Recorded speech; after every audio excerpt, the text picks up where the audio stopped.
Hi, welcome to Let's Talk About Tobacco. We're going to be talking about different things that affect the public and our students today. We're going to be talking about health risks, the social impact, and some of the marketing they do that's directed directly at our students. And I'm here today with three of my favorite experts. We have Janiece Davis from the Department of Health. We have Dr. Barry Hummel from QuitDoc. And we have Dr. Michael Feinstein from the American Lung Association. Welcome to the show. Thank you. Thank you. As I said, you guys are my three favorite experts, and it's nice because we're relatively local here. So starting risk is probably the big thing that we've heard for as long as I can remember, and that's secondhand smoke. What are some of the risks involved in secondhand smoke? If I'm not a smoker and I'm around a smoker? Well, I think probably, Mike, we should define what secondhand smoke is in order to lead into that discussion. I don't think most people realize that the majority of the smoke that actually comes off of a tobacco product is not inhaled by the smoker.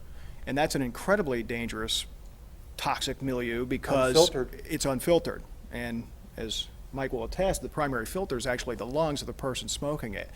So what you're dealing with is at least 4,000 to 7,000 chemicals that come off that burning product.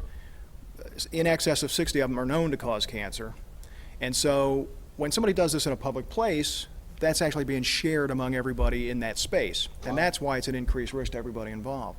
Also the proximity and the environment in which the secondhand smoke is being inhaled is a factor as well. For instance, if a parent is driving their child to school in the morning and smoking a few cigarettes on the way to school, it's a very confined environment, and that child is really getting a very heavy dose. That makes a lot of sense, yeah. There's an estimate that if you're in a car, for example, if somebody smokes a single cigarette, that everybody in the car has actually had the privilege of smoking 3 cigarettes. Wow. Because of the recycling of the air in the car and because most of the toxins are in the unsmoked part to begin with. So even the non-smoker has had the joy of smoking 3 cigarettes in that environment. So it's an incredibly important issue. Serious health risk even if you're not smoking, but if you're around smokers. Absolutely. And now, I've heard that term side smoke. And that referring well, to side stream smoke is the smoke that comes off the end of the product. So anything that's not inhaled by the smoker is defined as side stream smoke, and then mainstream smoke would be the smoke that's inhaled and exhaled by the smoker. There's also another concept, if I may. The American Academy of Pediatrics published a very decisive article in 2009 in their journal talking about third-hand smoke. And I know I've gotten calls in the office on occasion from parents who tell me, I really would like to quit. I just gave birth to my baby, and I'm very motivated. I really would like to stop now. And I said, give me a little scenario. How does it work in your household? And the mother said, well, the baby's in this nursery in the crib, and I will never smoke around my baby. So I go in the living room and I smoke, and after I smoke, I put out the cigarette, and then I feel safe going back to the baby. And what do? Well, I pick up the baby, I burp the baby, I hold the baby, and the baby is actually getting the fallout of the secondhand smoke because mom's in the living room and all that secondhand smoke is landing on her hair, her skin, her clothes, on the carpet, on the upholstery. And that baby, it's been estimated, is getting 20 times the exposure to those harsh toxic chemicals. 20 times? Yes, because of their metabolism and their size and the lung function.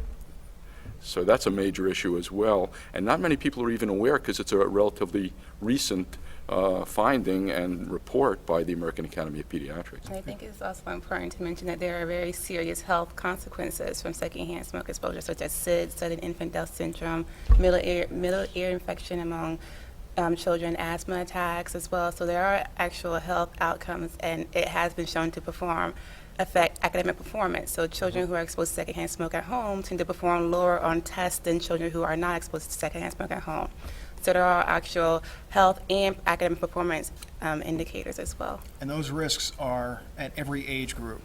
So in other words, a 5-year-old who lives in the home of a smoker has significantly more illnesses, more frequently, more severe than a 5-year-old who lives in the home of a non-smoker.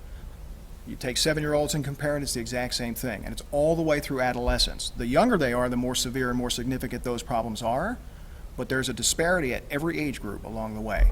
Asthma being a particular problem where any number of chemicals can set off an asthma attack. So now you put them in an environment where there's somewhere between 4,000 and 7,000 different ones, and that's going to set off asthma attacks with much more significant frequency severity. They end up in the hospital more. They end up in the intensive care unit more. So it's an enormous problem. It's actually been estimated that if a child, a newborn, is in the environment of secondhand smoke from parents or other people in the house smoking, that the incidence is double the normal incidence of a child who might not be around smokers at an early age. So people in our generation, we would possibly recognize more impact from our parents who, we had more smokers when we were Absolutely. growing up. Absolutely. But this generation, do we see any decreases? Decreases in... Decreasing in, well, the adverse effects, like asthma, for example. Are we seeing a decrease in asthma because we have fewer people smoking? Actually, asthma is increasing because there are other factors involved with asthma besides smoking. There may be some genetic factors, environmental factors, allergic factors. So there's no way to get that Yeah, connection Yeah, it's hard to between the two. quantify. Tobacco is just one of the factors with asthma specifically. But that's one we see reducing a little bit? I think the thing we've seen over time, if you look at statistics from the Florida Youth Tobacco Survey, for example, is there's a decrease in the exposure to secondhand smoke. You know, it was roughly 80% of high school students back in 2000 said they were exposed to secondhand smoke, and now it's closer to about 55, 58%. So we've seen a significant decline in the state of Florida over the last 10 years. But think about that number, because even now, let's say it is 58% of high school students, which it is in Martin County Still where I a lot. work. There's only, in Martin County, we have 17% of the adults who smoke, and 58% of the high school students say they're exposed to secondhand smoke. So every smoker is affecting 3 people in their environment. And when you couple that with the fact that we know that roughly 10% of smoking-related deaths occur in non-smokers exposed to secondhand smoke, it's a significant health risk. Now, the good thing about kids is most of them grow up to be 18 and then leave. Less now than 10 years ago when Yes. the job situation was better, but they leave the house. And once they leave the house, because I get asked by kids all the time, am I at risk if I live with my parents who smoke? And I kind of share with them that no, because you'll leave eventually and those risks will kind of drop. We see that a lot in spouses who've lived together for a very long time, or other caretakers and grandparents in the home and that sort of thing, but not really with kids who lived in that environment through 18 and then left. They don't have any increased risk of bad diseases like cancer or heart disease or those kinds of things down the road. Okay. I see all the statistics about how if a smoker quits smoking, they can recover a lot of their health over a period of time. Is the same true for secondhand smoke?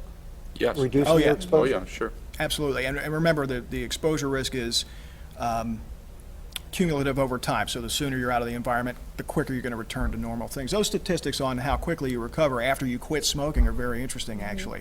If you look at the short ones, there's a lot of real quick short-term gains, a return of blood pressure to normal. Yes. You know, there's a lot of people who smoke who are on blood pressure medication, and they simply would quit smoking. They could probably come off some of that medication. But the things that are really interesting down the road is somewhere at about the 5-year mark after you quit, your risk of a heart attack is the same as a member of the general population who never smoked.